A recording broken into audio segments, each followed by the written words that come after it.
Hey guys, myself here. Welcome back to the channel. And in this video, I want to talk about one of the biggest features coming to iOS 15 that Apple has yet to talk about. Now, as you may or may not know, we're about 2 months away from seeing the next generation iPhone, the iPhone 13 or the iPhone 12s, whichever Apple decides to call it this year. We're less than 2 months away, or approximately 2 months, from seeing the new devices. And with that, Mark Gurman over on Bloomberg has gave us a report on what to expect, some of the things to expect with the next generation iPhone in terms of hardware and software. Now, if you don't know who Mark Gurman is, I'll link his Twitter in the description. He has an incredible track record when it comes to hardware announcements, product events, anything related to Apple. He's close to a 90% accurate, successful rate. So this is a very reliable source that's mentioning this. And on this report earlier this week over on Bloomberg, his Power On report, he mentions that Apple's next generation iPhone will gain a few hardware improvements. The camera, for one, will most likely be a lot better. The sensors, I'm sure you've seen those dummy models floating around the internet with bigger sensors.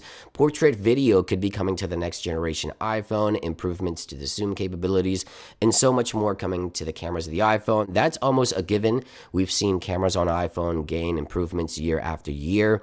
There's also internal performance increase. Of course, every year Apple updates the internals, so the Apple A15 is expected this year with better performance as well, alongside a new display and display technology, an LTPO display. Well, new for the iPhone, it's been around for quite some time.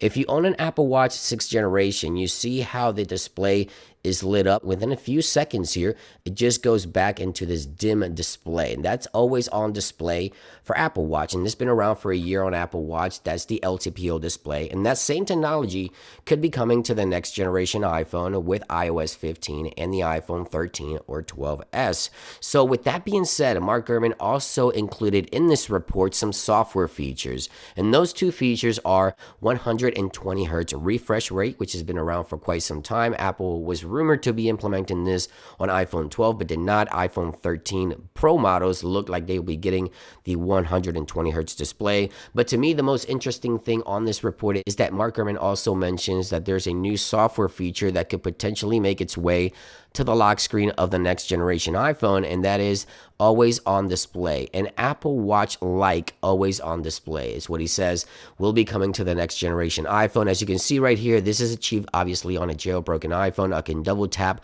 to wake up my device. I can still see some of the information here, and I can tap and hold here to edit these elements here. And these look very similar to the Apple Watch compilations here on the lock screen. This is something that we could expect to be coming to the next generation iPhone with iOS 15. One of the biggest features, obviously, that Apple has yet to talk about, and this is achieved on the jailbroken devices here with Tritium and Watermelon. And always on display isn't a new technology. This has been around for quite some time on Android devices as well as on iPhones. With a jailbroken iPhone, you can just go ahead and put your device to sleep, as you can see here, but you can still see some of the information that I've chosen here, like the weather, the calendar, the battery, and things like that. So you can double tap to wake and see the display at its full color and brightness. But this is something that iOS users have been wanting for quite some time, and it looks like this year with iOS 15 and the next generation iPhone will finally get the always on display. Again, Mark Gurman mentions that it will be Apple Watch like, so this is what I'm imagining the next generation always on display could look like, or something very similar to this. I would like to know your thoughts in those comments down below. Would you like something like this? Thank you for watching this week's episode, and I'll see you on the next one. Peace.